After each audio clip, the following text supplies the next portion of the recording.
현대 사회에서 소셜미디어가 주도하고 완벽한 몸매의 이미지가 우리의 스크린을 뒤덮고 있는 이 시대에 지나친 다이어트의 유혹을 부정할 수 없다.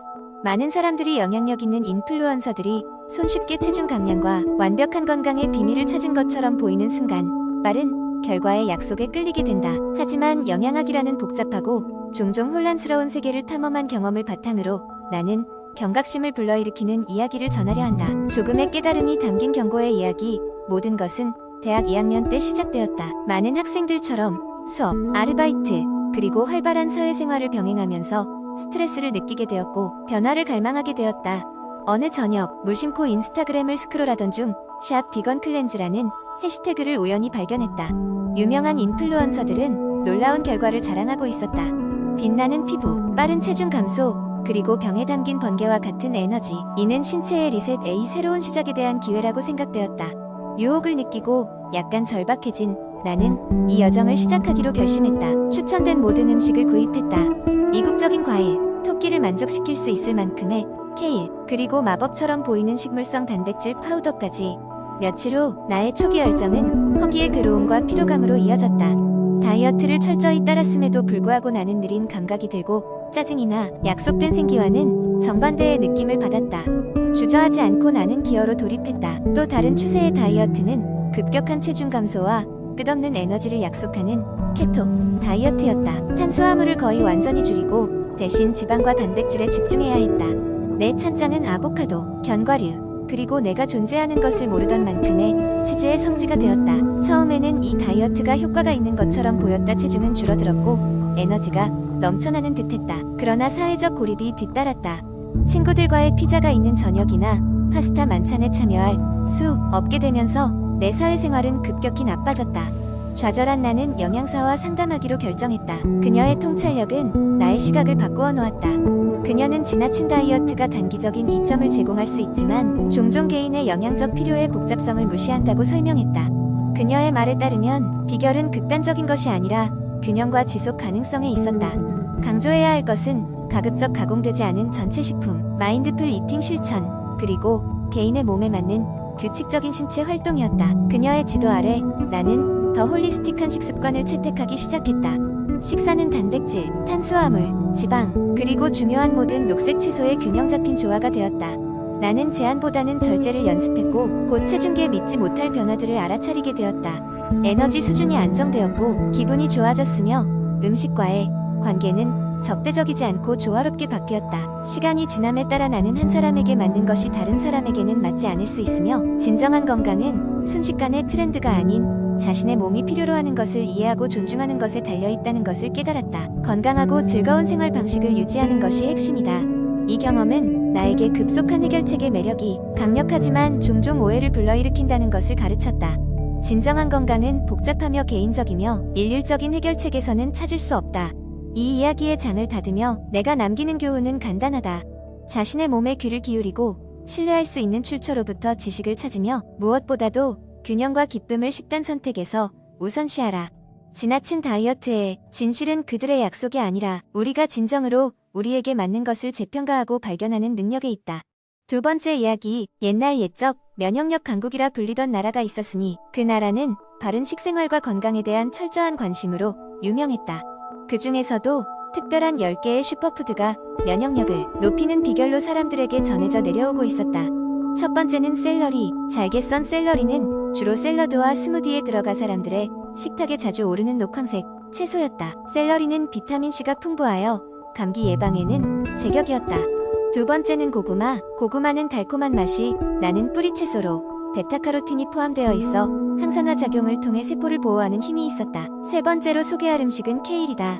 케일은 시금치와 어깨를 나란히 하는 슈퍼그린 채소로 필수 비타민과 미네랄이 가득하여 환절기에 면역력을 강화시켜 주었다.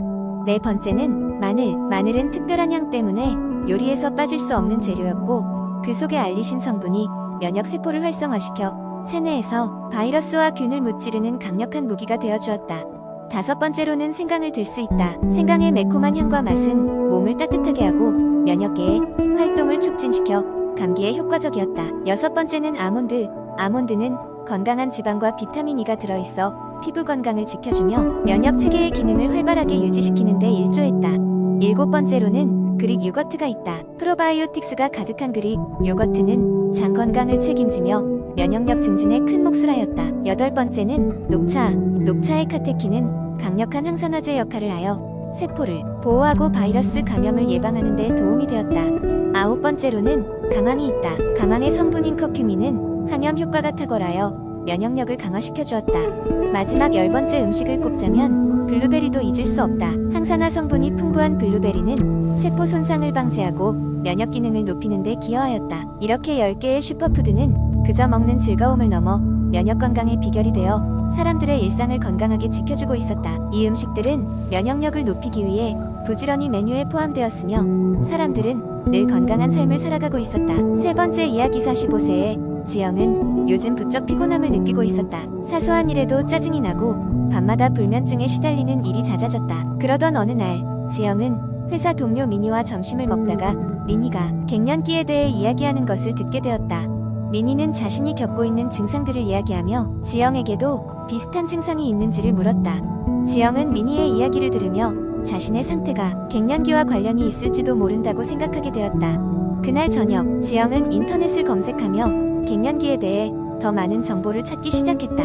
그녀는 갱년기가 여성에게 얼마나 흔한지 그리고 신체적, 정신적으로 어떤 변화가 나타나는지를 알게 되었다. 대표적인 증상으로는 안면 홍조, 수면 장애, 기분 변화 등이 있었고 이는 대부분의 여성들이 갱년기를 겪으면서 경험하는 것들이었다. 하지만 중요한 것은 이러한 증상들이 삶의 질을 떨어뜨리지는 않아야 한다는 것이었다. 지영은 여러 가지 방법으로 갱년기를 슬기롭게 대처한 여성들의 이야기를 읽기 시작했다. 어떤 여성은 매일 아침 요가로 몸과 마음을 다스리며 긍정적인 에너지를 유지하려 노력했고 또 다른 여성은 균형 잡힌 식단과 규칙적인 운동으로 건강을 관리했다.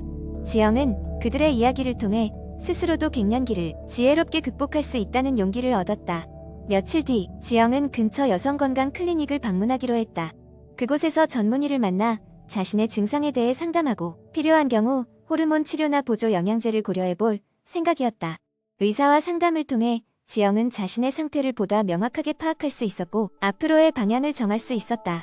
갱년기가 단순히 피할 수 없는 장애물이 아니라 충분히 관리하고 극복할 수 있는 단계라는 것을 깨달은 지영은 이제 매일 아침 10분의 명상으로 하루를 시작했고 건강한 식생활을 통해 체력을 보강하기로 마음먹었다. 또한 주기적으로 친구들과 만나 소소한 수다를 나누거나 산책을 하며 스트레스를 해소했다. 지영은 갱년기를 단순히 견뎌내기만 하는 것이 아니라 나 자신의 건강과 생활의 질을 높일 수 있는 좋은 기회로 삼기로 하였다. 그렇게 그녀는 주변의 여성들과 갱년기에 대한 정보와 경험을 서로 공유하고 지지하는 모임을 만들어 다른 이들도 용기와 지혜를 얻을 수 있도록 돕기로 결심했다.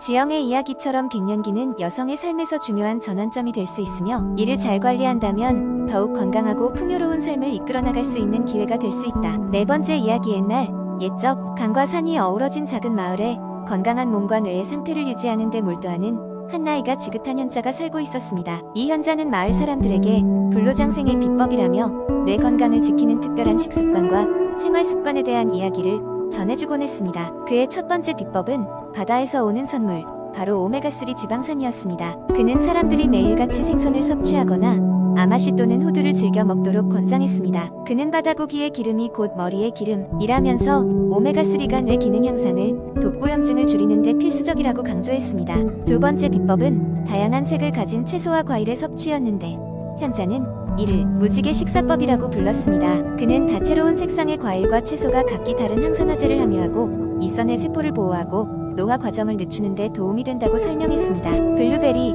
시금치, 토마토 등을 식단에 포함시키는 것을 잊지 말라고 충고했습니다.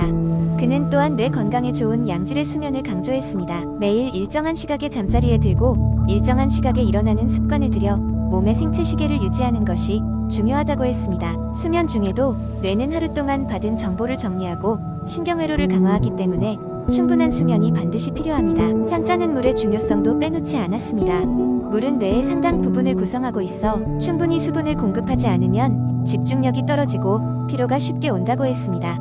그는 매일 적어도 8컵의 물을 마실 것을 권장하며 커피나 탄산음료 대신 가능하다면 물이나 허브티를 마실 것을 권했습니다. 명상과 같은 정신을 가다듬는 활동 역시 그가 권장하는 습관 중 하나였습니다. 그는 매일 아침과 저녁으로 호흡을 가다듬고 마음을 가라앉히는 명상 시간을 가지는 것이 정서 안정과 뇌 기능 향상에 이롭다고 설명했습니다. 이뿐만 아니라 명상은 스트레스 해소에 효과적이어서 뇌 건강에 긍정적인 영향을 미친다고 덧붙였습니다. 마지막으로 현자는 사회적 관계가 뇌 건강에 미치는 영향에 대해서도 설명했습니다. 사람들과의 대화와 관계 맺기가 인지 기능을 활성화하고 마음의 고립을 방지한다고 했습니다.